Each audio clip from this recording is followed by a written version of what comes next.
We ran it on QI a few years ago. Yeah. Which was, there's no such thing as a fish. Yeah, there's no such thing as a fish. No, seriously, it's in the Oxford Dictionary of Underwater Life. It says it right there, first paragraph, no such thing as a fish.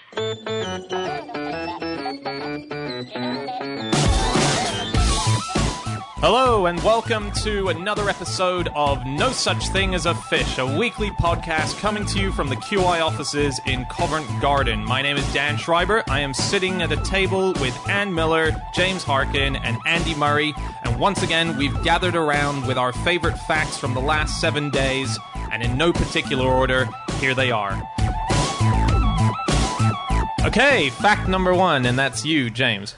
Okay, my fact is that the most painful place to be stung by a bee is your nostril. Is it? It is. So a bee inside your nose. Yeah, just the inside of your nostril apparently is the worst place to be stung. How do you know this? Well, I know this because there was a Cornell University student called Michael Smith who decided to let bees sting him on all different parts of his body and find out which was the most painful. When you say all, do you mean actually all? Well, the main ones. Define main. The For me, the main parts are my hands and my feet. Yeah, I want to put nostril. And my head, shoulders, knees and toes, obviously. I'd say inside your mouth's probably pretty bad. Yes. Ooh. Or your ears. Your tongue. Like things that are touching your inside. Did he do it on his penis? That's what we're all dancing around. Oh, I'm not. Well, you might be dancing around your penis, Sally. I would be if a bee had stung it. He did, yes.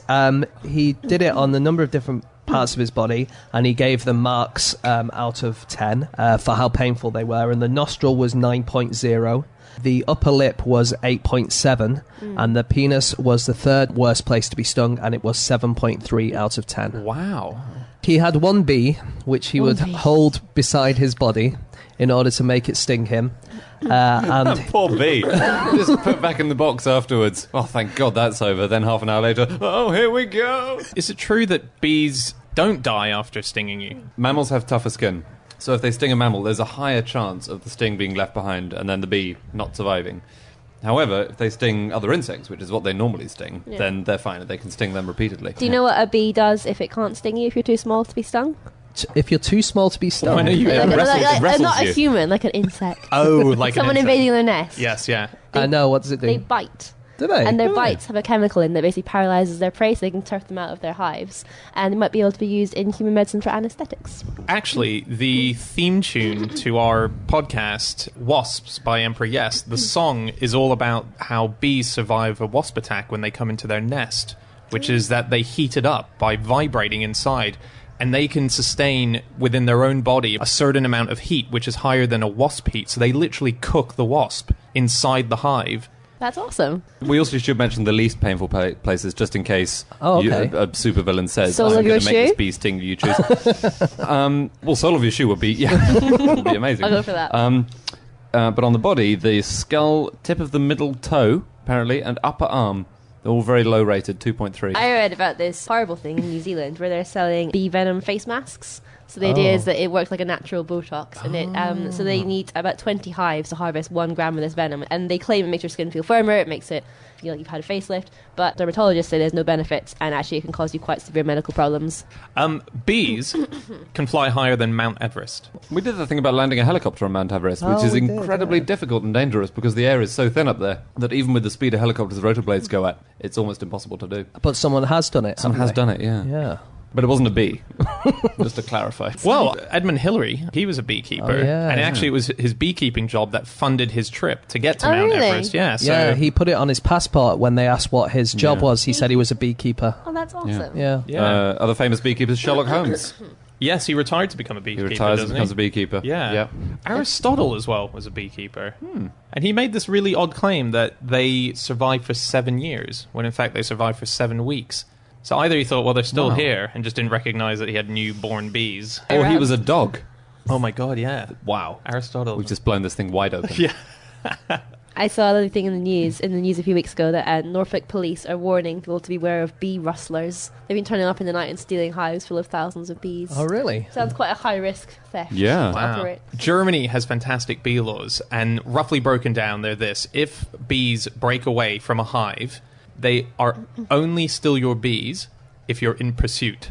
So as long as you're in pursuit, they are your bees. So there is nowhere off limits to you. If you have to run into the Houses of Parliament there, you can, because you're in pursuit of your bees. Yeah, You're extrapolating from this law. yeah. If they then land in the hive of someone else's farm, and it's an empty hive, then you can break that hive down, collect your bees, and bring it back and just replace the hive. If it lands in a hive that's full of bees, then the other owner, he's just acquired some new bees. Now, the best law of the whole thing is that if you're in pursuit of your bees, there's a law that states that if you see someone else in pursuit of their bees and your two bee colonies collide and turn into one swarm, you are now the co-owner of these bees. You're in business with some guy you've never met. Pursuit. Yeah, if he drops out of pursuit, then it's your bees. You're in business, more like. Can I quickly tell you about bee beards? Please do. Ooh, yeah. This is an article by a beekeeper on beeinformed.org. Nice. But the article reads, having about 10,000 bees on your face is one of the best ways to demonstrate how calm and fun bees can be. And so the idea is that, so step 1, prepare the bees.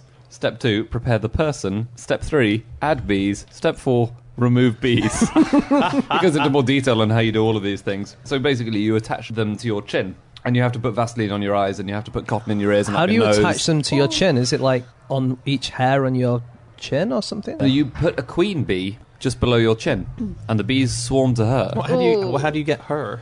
You spray the bees with sugar syrup, and then an assistant will tie the queen around your head, so the queen is under your chin, and then you just hold a tray on your belly, and the assistant dumps all the bees into the tray, and they just gather to the queen. Okay. And you've got a massive beard made of bees. However, he does point out, he's never done this without being stung at least once or twice. I want to know what would happen if you were in Germany and you were chasing your bees and they all gathered on some guy's face. You get to own him. There is a myth about bees, according to the internet. This is a common misconception amongst some people, that bees hate bad language and will sting those who swear in their presence. I heard that if you kill I think it works with bees and for wasps, if you kill them, you need to get out of there quick, because if you kill them, they release a chemical to warn their hive mates that there's danger. They can And do so that they even all if they're can still come. alive. There was something in the news this week that they found that gorillas communicate by BO. You mean gorillas, not guerrilla warriors? Fidel Castro just raised an arm. Well, Yasser Arafat used to just fart whenever he wanted to, because that was his kind of thing. It was his intimidation tactic. To clear the room?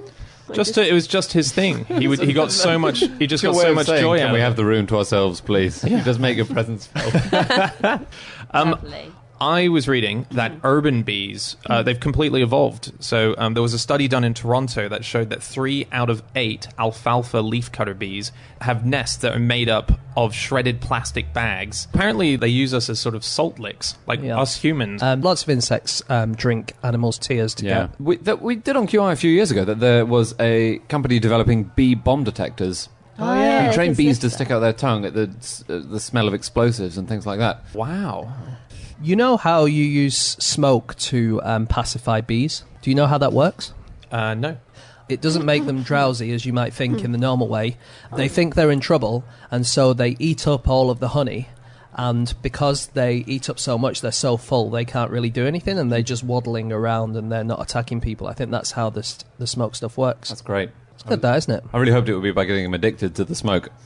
And so that they just want another cigarette. Well, there is a study where they tried to get some bees addicted to narcotics to see how it affected What could bees. possibly go wrong? Yeah, so they got some bees hooked to cocaine, and according to the results, the cocaine turned good bees, productive members of the hive, into untrustworthy bees. Disgraceful anthropomorphism. Yeah. No, How does an untrustworthy bee behave, Dan? I think, if I remember this study correctly, bees will do a little dance to say how much Waggle dance. honey they have, Yeah. called the waggle dance. And the ones who had taken cocaine would do the "we've got lots of honey" dance, when actually they should have done the "we didn't really find much honey, we mostly found cocaine" dance. Oh, it's amazing. They We were found too so much. We excited. found more than anyone else has ever found. You got to come and look. What about drunk bees? Do you know about them? No. So you sit in a corner and get a bit sad. Yeah, it is a bit like that. They have more flying accidents than sober ones, and they can sometimes forget how to get back to the hive and die as a result. And if they do make it back to the hive, then they can be rounded on by other bees who punish them by chewing off their legs. So they're Wow. legless. Okay, let's move on to fact B, or fact number 2. Just a callback there. Okay, this is my fact, and this fact is that Walt Disney used to eat breakfast like all of us, but his favorite breakfast was fresh donuts dunked in scotch. The national dish of Scotland. Yeah. He's one of those people who, when you look into him, just comes up with... There's so many extraordinary little facts about him that you would never have known. And I'm surprised that we do know. I'm surprised that we do know that he dunked his donuts in scotch. I'm surprised that we know that he used to keep his testicles on ice because he wait. We don't know that. Scotch that was on ice. It was his testicles. He used to put his balls on ice because he had a low sperm count and he thought that would help. This is all the cryonics rumors started. Yeah, exactly. Yeah. The rest of him isn't frozen. It's just his balls. testicles. Just his balls. But when we regenerate him, there's an enormous pair of balls. There's a guy called Josh Schumacher in America, and he's patented a thing called snowballs. And these are pants that come with a special integrated pocket that cools a man's nether regions in an effort to boost his sperm count. Ah. All their awkward Christmases sorted. Yeah. For the man who has everything. Colder testicles. A scare story went around a few years ago that iron brew lowered your sperm count. Really? Which basically Really? would stuff the Scottish reproduction rates. I think it turned out not to be true. Chinese eunuchs would keep their testicles in a jar in the hope that they would arrive complete in the next world after they died. I just moved house, and I'm getting rid of a lot of my old stuff. I can imagine finding your testicles in a drawer or something and thinking, I will hang on to these. Yeah, everyone's got one of those drawers at home, haven't they, with just odds and ends, like old batteries, jars of testicles. What happens to foreskins What do you after mean? circumcision? Some of them can be used in cosmetics. They're not really This is worse supposed than the bee face mask. I know. They're used The as foreskin artificial counts eyelashes. They just... No, they're not, Andrew. Yeah. There was a bit of a thing a couple of years ago that some hospitals had been taking the removed foreskins from children, and they'd been using them to make cosmetics without the patient's consent. I did work experience in the hospital when I was younger, and I was in an operating theatre, and they had a sign on the wall about different kinds of bins. And after I read it, I think it was the orange bin was for human body parts. Oh. I never saw one, but I always was wary of parts. That's like recycling gone mad, isn't it? It's like, That's the right you're going to put it in your green bin or your brown bin or I your put it in orange paper. bin. Walt Disney, what do we have about him? Something I didn't know about Walt was that he was the voice of Mickey. There are lots of Mickey Mouses, and one of the actors who played Mickey Mouse married the lady who played Minnie Mouse, which is very nice. Oh, that's good. Yeah, Little that mousy is wedding. good. Cows in Mickey Mouse, there was a complaint that their udders were too big when it first came out. Oh, yeah. And they said pictures in the future will have small or invisible udders, quite unlike the gargantuan organ whose antics of late have shocked some and convulsed others. I get a lot of those letters too. I found out yesterday, this is not really related, but from the Mickey and Minnie thing. Do you know Fergie from the Black Eyed Peas was someone in Peanuts? What? I've forgotten the name of the character in Peanuts, the one with blonde curly hair. Her voice was done in the 80s by Fergie. It was the first thing she ever did when she was like 9 years old. Okay, I've just Googled it. She played Sally. That's right. That's a really good fact. Yeah. Just one other related fact to people behind the characters. Ariel and Belle, so Ariel from The Little Mermaid and Belle from Beauty and the Beast, they were both based on a real-life model whose name was Cherie Stoner, and they used all of her mannerisms. So there's very famously, Ariel does this thing where she kind of blows her hair in frustration. Yeah. She goes, and her hair blows. That was just Cherie just improvising And in the Cherie moment. also had the tail of the fish. She did. So, I mean, it was very convenient. But she wasn't just a model, because then she became a part of the family, and she was the writer and producer for the Animaniacs and Casper the Friendly Ghost. Oh, really? Yeah, she was like a proper... That's pretty good. That reminds me of a fact about the Statue of Liberty. It was designed by Bertoldi, and I think he based the body of the Statue of Liberty on his mistress and the face on his mother. Oh, Which that's is a not little bit hybrid. Freudian, isn't it? But that's like His Justin... mother would be very statuesque, if so. Maybe she just wore a big tiara all the time. Maybe. Justin Pollard, one of the other QI elves, in his book Secret Britain, he talks about how the Rolls-Royce, the Spirit of statue, Ecstasy. the Spirit of Ecstasy, is based on the mistress of Mr. Royce. Yeah. Was it? Yeah, well, one of them, it was their mistress who died in a boating accident, and it was his tribute to her to keep her all the alive cars. forever. Yeah, so that's his mistress on the front of the car. Let's talk about breakfast. There was a study done saying that if you eat cake for breakfast, it's really good if you're on a diet. And they got a load of overweight people, and they gave them cake for breakfast. That was the only difference in any of their lifestyle, and they all lost weight. And the idea is that if you eat the sugary stuff in the morning, you're less likely to snack on it during the day. Wow.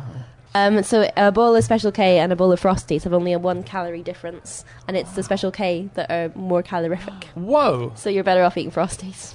Well, Really? the iron that you get added to cereals, if you have a good enough magnet, you can get the iron filings out of the cereal. There's a way of doing that. What? There's videos on YouTube of how to do it. Oh, that's awesome. Yeah. Disney World Yes.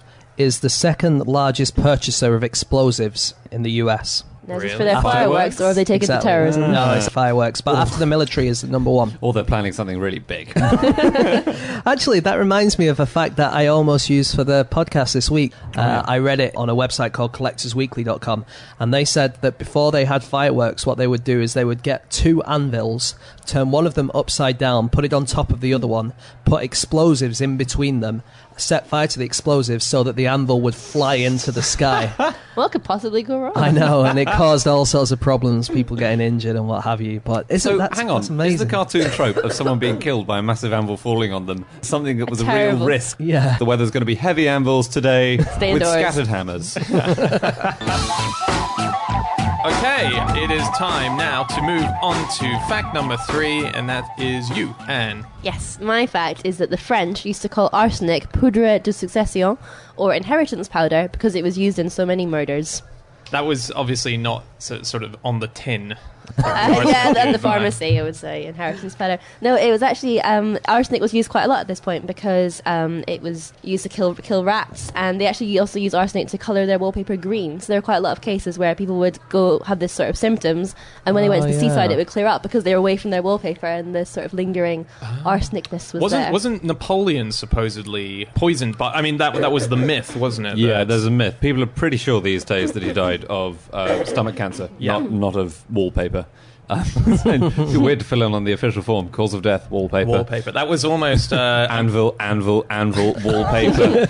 It's like that. Either that wallpaper goes or I will. Yeah. Who was that? Who said that? Oscar Wilde. yeah. Turns out he didn't say that. He said something like it, but he said it days before he died. And I Yeah. don't think he kind of went, oh, that was a pretty good end line. I'm just going to leave it there. He lived on for another 30 years in complete silence. Yeah.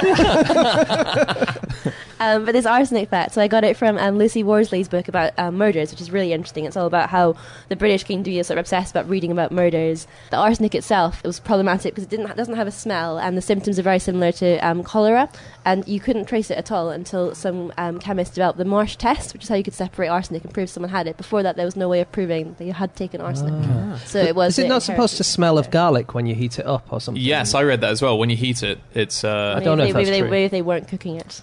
Yeah, or maybe they or were they were putting it cooking- in garlic bread.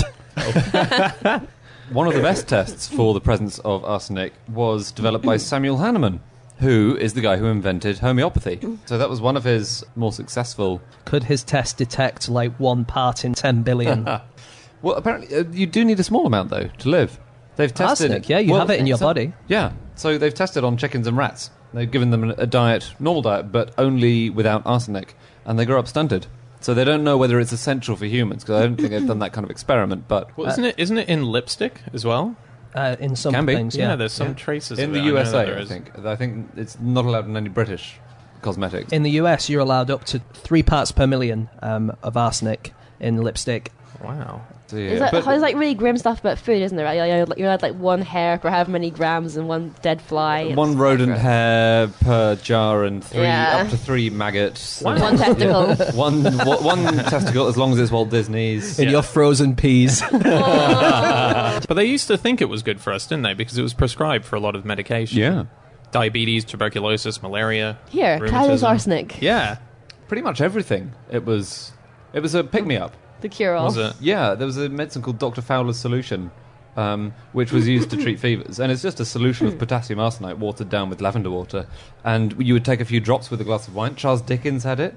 It was used a cure-all, tonic, aphrodisiac, treat snake bites, malaria, epilepsy, morning sickness, diarrhea, you name it.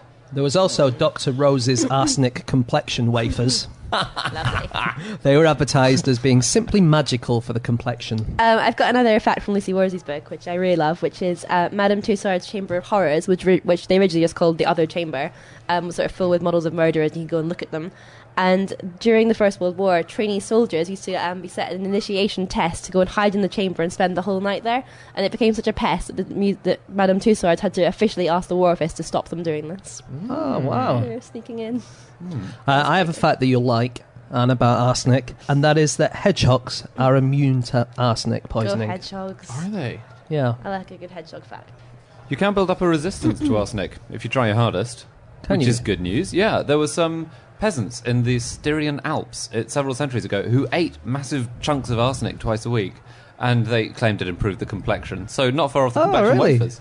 And scientists said, no, that's ridiculous, arsenic's very poisonous. And they're like, well, how come our skin is so good? How come I'm venom. glowing after a day in the fields? But then there was a meeting in 1875 of the Association of German Scientists, at which a peasant ate twice the fatal dose of arsenic trioxide before a big audience. And they tested him afterwards, and they tested his urine, which is how you tell. Wow, them, before a big audience, it's like people were easily entertained in watch. those days, weren't they? Well, they didn't have Transformers, did they? Come and watch a man, he might die. Yeah, I'd watch that, like a Would you? shot. Yeah, I think it's like an early version of Man versus Food. Man versus poison. Yeah. that's a great spin-off Today, man series. won, but next time. Yeah. Poison, poison, poison, anvil. Anvil. If you are poisoned with nitric acid, the way to tell is your snot starts to foam. Wow. I read That's cool. that Agatha Christie's novels. So Agatha Christie used to work as a nurse and a pharmacy dispenser during the war, where she got a lot of her knowledge about poisons. Over half of her character deaths were from poison. And there was one case where I won't say the book in case it's a spoiler, but in one novel she used thallium poisoning, and she detailed the symptoms so thoroughly, like hair loss and things that go wrong, that they were then used by people to diagnose real life cases of thallium poisoning, and she saved at least 2 lives. Wow, what a great fact. That's awesome. Dogs can be poisoned by eating the feces of drug users. Just a fact. It serves them right. How? I read in the New York Times that 2008 was the first time in 30 years that more people died from poisoning than from car crashes. Oh, Wow. Oh, I see. I found a fact online which I really like, which is that Jack Bauer has killed more people than sharks. How It's many not really- sharks has he killed? Well, the aquatic series is coming up next, so Oh, we'll yeah. see. other things that are poisonous: daffodils. All parts of a daffodil plant are poisonous to varying effects. If I ate a daffodil, I'd die. If you ate too many of them, wouldn't be yeah, healthy. you can. Even if you're trapped in a small space with a daffodil, it'll give you headaches. Aren't we? If you're stuck in a lift and the only other passenger is a daffodil. Yeah. I would like to think that after the guy eating arsenic, it was like, and for our next act, it's a man in a box with a daffodil. David Blaine will be with this daffodil in a cupboard for 90 days. Does that mean if you're going to hospital and you're bringing flowers to someone, don't bring You're not daffodils? meant to have flowers at night. They Yeah. put them out of the wards. Do they? Why? They give off pollen, or there's some. Well, air. they'll take oxygen out of the air and release People in carbon hospitals dioxide. need their No, oxygen. well, yeah, but not. They do. They take all flowers out of wards at night. No, I'm not saying they don't take flowers out of wards. I'm just saying I think the amount of oxygen a daffodil can deal with in a night is not going to asphyxiate People have anybody. very ostentatious presents. Andy, you think you're so hard you can sit in a room with a He's not daffodil. afraid. He'll do it. I've seen him do it. Get me one now. Yeah. Get me one right now. We're going to put Andy in a room with a daffodil for the next week, and if he's not on next week's podcast, you know what's happened. Yeah. All right, it's time for our final fact of the episode, and that, of course, is Andrew Hunter Murray. My fact this week is that shouting at drivers improves their driving. That doesn't really work in my experience. Yeah, this is under certain circumstances. I Okay. should clarify. Backseat If you're drivers? listening to this in the car, don't bellow at the driver. This was a study in Kenya. They have a lot of buses. They're called matatus. And the initiative was basically to put stickers in buses with appalling images of accidents and things like that, because they have so many traffic accidents and so many deaths. Right. And the idea was to get passengers on the buses to stand up and speak up against these reckless drivers who cause a lot of accidents. And they said, look, if the driver's driving badly, look at all these horrible accident photos, like on a packet of cigarettes, and speak up. And everyone just started shouting at the drivers on these randomly... Slow down! Yeah, you maniac. And they found that matatus with these stickers are about half as likely to get into accidents. But there's an effect. I can't remember what it's called. There was a factory, and they wanted to see if they could improve the output. And they did loads of different things to these people. And everything they tried, the output would go up. No matter what they tried, they would make the lights a bit brighter, it would work. They would make the lights darker, it would work. They would try everything, it would always work. Yeah. And just by the fact that you're being tested or you're being studied, it makes people try harder because they know someone's watching them. But I do think this did genuinely. It's a really good fact. So I have a news article about shouting, just to slip in. A dog walker sparked a major search and rescue operation by calling out for her pet named Yelp. And basically, people had heard her shouting "Yelp, Yelp" and thought she was shouting "Help, Help." And there was a massive operation to try and find this woman who's calling for help. That's Well, that's good that people were kind. Yeah. And There was like an open shaft nearby, and people thought that their voice was coming from the shaft. Yeah. no. That's like Spike Milligan once put a lost dog ad in the newspaper, and the ad just read, "Here, boy." Very funny. That's great. Was there one of the QI panelists who said that they had a dog called Mingus? Oh, it's Ross Noble. It's his granddad's dog, I think. Oh, yeah. But so his dog was named Mingus. I can't do the accent, but Ross said. And the problem with this dog was that he had the same accent as Ross. So he'd go to the park and be shouting, "Mingus, Mingus," and all the local girls are like, "Who are you calling?" I read earlier that there was an ancient Greek belief that basil would grow better if you shouted curses at it while you were planting it. Haven't properly fantastic. checked this out, but I like the sound of Maybe it's it. because the bees would come and pollinate Yeah, it. maybe they would come to the swearing. It's an ancient secret that we've unearthed. The effect where, when you're at a party or something and everyone's talking loud, so you talk a bit louder, and then eventually everyone's talking really loud. That is a scientifically observed effect called the Lombard effect. Oh, yeah. And it doesn't just happen in people, it happens in animals too. Zebra finches, quails, hummingbirds, marmosets, beluga whales, orcas, Wow, manatees. that sounds like a great party. Yeah. Well, they've discovered that there's a certain type of bird that sings louder now in the city. Just Right. back to urban animals. To Yeah. drown people out. Yeah, because it's just the city noises, and I can't remember what it's called. But it's I'm pretty sure nightingales sing louder in the cities, but they? I don't think I don't think that's what you're talking But see, Yeah. I want to know if there's a word for that effect when you say something awkward because it's loud, and as soon as you say it, the music cuts out and everyone hears you shout. We Yeah. should call it the Ann Miller effect. Maybe not. That's not a good one. I want something good named after me. Okay, who's not here? We should call it the Anna Chazinski effect. I like, just with this original fact of the idea of being shouted at when you're driving a bus. I read this great story years ago, which this has reminded me of. There was a bridge in China which famously people would jump off and try and commit suicide. But if the police got there in time, they would block off the bridge and they would have they would try to negotiate the guy off the bridge. And this one time they were stuck for like 2 hours while this guy was on the edge of the bridge threatening to kill himself, and this retired soldier was just so sick of the police not being able to negotiate with this guy. He just decided, I'm going to do something about this. He got out of his car, he went past the police, they couldn't stop him, and he went up to the guy and he put his hand out to shake his hand. They shook hands, and then he pushed him off the bridge. Oh, Yeah, no. because he was like, you selfish dick. You're holding up the traffic." You're holding up the traffic. Now, fortunately, when he plunged, he landed on a partially inflated big Bouncy castle. bouncy castle that they make. You know, they make... There was a children's party going on the below. river. Well, you know, when you're committing suicide, they try to lure you down. Yeah, they always, terrible for a lot man. of, if you get there in time, for a lot of suicide people, like if there's a fire and they'll have a blanket. They're like, take off your right. shoes before you plummet. With I their have some facts about bad drivers. Okay. I spent some of this afternoon doing a theory test online. Oh, yeah. How'd you get on? I passed. Did you? Yeah. Yay, well Can you done. drive? I can, yeah. Ah, yeah. I got the minimum pass mark. But I just love these questions. So here's one. It's a multiple choice. I'll just read out the options. As you approach a pelican crossing, the lights change to green. Elderly people are halfway across. You should wait because they will take longer to cross. Yeah, that Yeah. sounds reasonable. Wave to them to cross as quickly as they can. Or rev your engine to make them hurry. I remember doing these myself, and there always were terrible things like rev your engine, or just like wait and proceed when safe. Yeah. I know. There's another one where you're at a lunch occasion and you'll have to drive in the evening. Should you drink nothing, have a hot meal with your alcohol. There was an internet news story a few years ago, and I'm quite sure it's not true, but it was supposedly the Chinese theory test. And some of the questions were so ridiculous. One of them was like, you knock someone over, do you A, go over, get their intestines and push it back into their body? Stuff like that. Or B, ring for help and pull to the side. Yeah, that was it. There's one that's mad, which is an accident casualty has an injured arm. They can move freely, but it's bleeding. Why should you get them to keep it in a raised position? Is it A, that will help to reduce the bleeding? B, because it will ease the pain? C, it will help them to be seen more easily? Or D, to stop them touching other people? With their blood.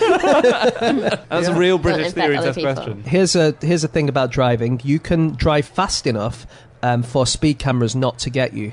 If you're driving fast Wow. enough on a road. How fast do you have to be going? Only 119 million miles per hour. Top Gear, over to you. Weren't they invented, the speed cameras themselves, to encourage speeding initially? Wasn't It was a racing driver who invented them Yeah, to Gatso. assess how he was doing on the curves and corners. Yeah. Okay. I have a fact about car insurance, which is Okay. that the very first policy was written by Lloyd's in 1904, and it had never been done before, and so there were no guidelines. They were completely started from scratch, and so all the documents referred to it as a ship navigating on land. Nice. Nice. Like it. I have a fact about that guy Gatso. Oh, yeah. Yeah. He died in 1998. He was caught out by his own cameras all the time. And he himself said, I am often caught by my own speed cameras and find hefty fines on my doormat. Even I can't escape my own invention because I love speeding. He said all of that. Just with the shouting thing, shouting obviously sometimes can just really make you feel good as well. But there was a study that was done, and this did win an Ig Nobel. We've mentioned Ig Nobel. One of our previous guests was Mark Abrams, who runs the whole thing. An award was given to Richard Stevens and some others at Keele University who confirmed that swearing relieves pain. Yeah, I remember that. Yeah. Yeah, it's called l'allocesia. Yeah.